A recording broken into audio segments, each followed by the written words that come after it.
Le touriste découvre une caméra dans la salle de bain de leur logement de vacances. Elle découvre une caméra dans sa douche. En vacances, ils découvrent qu'ils sont filmés et se retrouvent tout nus sur Internet. Si tu as peur que ça t'arrive, eh bien, regarde cette vidéo pour éviter et détecter à 100% les caméras espions dans les logements en courte durée. On commence tout de suite. Alors là, comme tu peux le voir, tous les jours, il y a des voyageurs qui se font arnaquer et ça fait la une des news dans le sens où ils sont filmés à leur insu et ils se retrouvent tout nus sur Internet. Et pourquoi? Parce qu'aujourd'hui, en termes de caméras espions, il y a de tout. Là, tu peux voir, on peut le mettre dans des baskets, dans des boutons de chemise, dans des clés de voiture, dans des horloges, enfin bref, partout. Et tu peux te retrouver dans un appartement avec une caméra à ton insu. Et ce que je vais faire, c'est que les super hôtes vont aller à ta rescousse et on va te donner 4 techniques à appliquer dès aujourd'hui pour détecter les caméras. Première technique, c'est la technique du Wi-Fi. C'est-à-dire qu'il y a des applications qui existent comme Fing, Inet ou Network Scanner. Là, comme tu peux le voir, je vais lancer mon téléphone. Et ce qui va se passer, c'est que je vais installer l'application mobile Fing qui est disponible sur iPhone, sur Android et même sur ordinateur ou Mac. Et ce qui se passe, c'est que quand tu installes l'application ici Fing, et une fois que tu l'as installée, tu vas avoir la possibilité d'analyser le réseau et de détecter tous les équipements qui sont connectés. Parce qu'en général, les caméras, c'est connecté au Wi-Fi et du coup, tu peux le détecter. Donc là, je vais lancer par exemple l'analyse du réseau. Donc là, on voit qu'il y a un iPhone qui est connecté. Et là, on voit dans la liste, il y a un élément là qui s'appelle IPC Home. IPC, ça veut dire Internet Protocol Caméra. Donc si ici, comme tu peux le voir, tu as IPC, ça veut dire qu'il y a une caméra, on ne sait pas où, dans l'appartement, qui est connectée. Et on va aller sur le terrain, je vais te montrer où est-ce qu'elle est, parce qu'on en a installé une ici. Et je vais te montrer d'autres techniques pour pouvoir détecter où est-ce qu'elle est. Donc là déjà, avec la technique du super Wi-Fi, tu peux détecter où se trouve, qu'il y a une caméra.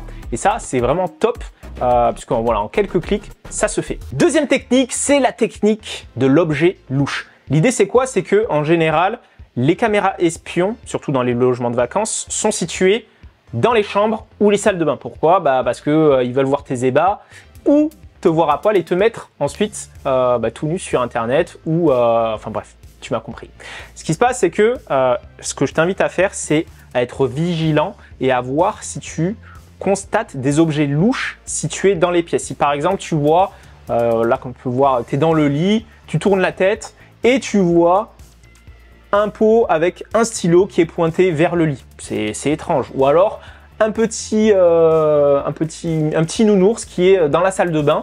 On ne sait pas pourquoi. Donc, tu vois, tous les objets louches qui sont dans des positions incongrues, il faut vraiment se méfier et examiner l'équipement si jamais tu as un soupçon par rapport à cela. Donc ça, ce que je t'invite à faire, c'est à mettre ça en place, avoir ce réflexe quand tu vas dans un logement de vacances, de regarder, voilà, est-ce qu'il y a des objets? Tiens, c'est bizarre, d'habitude, il n'y a pas ça.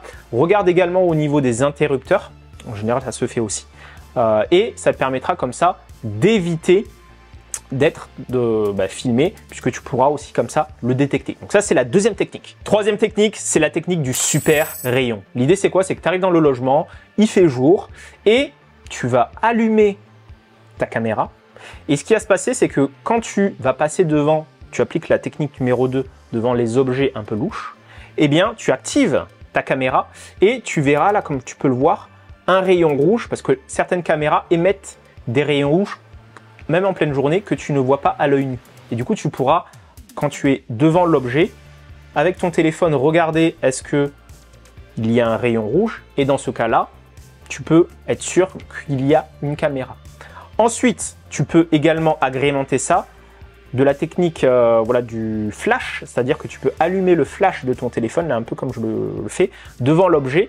Et ce qui se passe, c'est que la caméra va émettre des reflets quand tu vas passer devant. Donc ça, par exemple, dans un réveil, tu passes devant, on voit beaucoup dans les vidéos ou autres, que les gens, justement, arrivent à détecter la caméra de cette façon, parce que noir sur noir, ça se voit pas. Par contre, si tu allumes ta lampe torche comme ça se voit encore plus et tu pourras détecter les caméras. Et enfin, quatrième technique, c'est la technique anti-caméra nocturne. Ce qui se passe, c'est que en général, il y a des caméras qui sont mises dans les chambres, qui filment la nuit et qui émettent justement des rayons que tu ne vois pas à l'œil nu. Et ce qui se passe, c'est qu'avec ton téléphone, tu peux démarrer la caméra, là comme tu peux le voir, et constater justement une lumière rouge au niveau de la caméra, soit un reflet rouge ou une lumière rouge, et ça permettra de détecter les caméras qu'il y a dans la chambre et que tu ne constates pas en regardant à l'œil nu. Et tu pourras le voir depuis ton téléphone, puisque ton téléphone en mode vidéo peut voir justement des choses que tu ne vois pas à l'œil nu, comme justement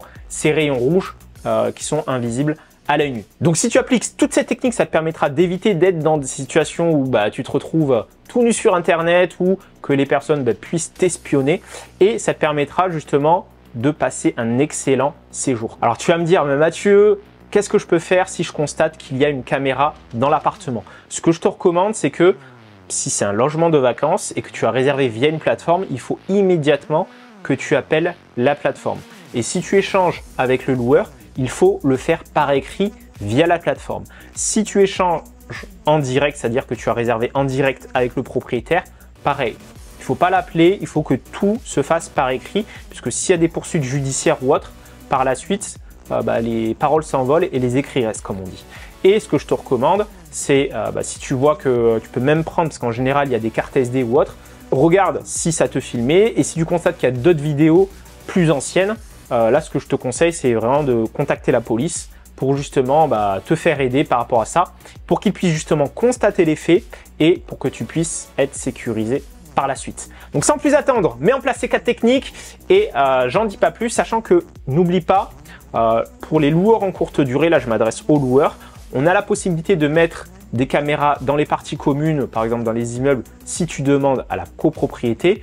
Et dans l'appartement, c'est interdit de mettre des caméras, que ce soit dans les chambres, salles de bain.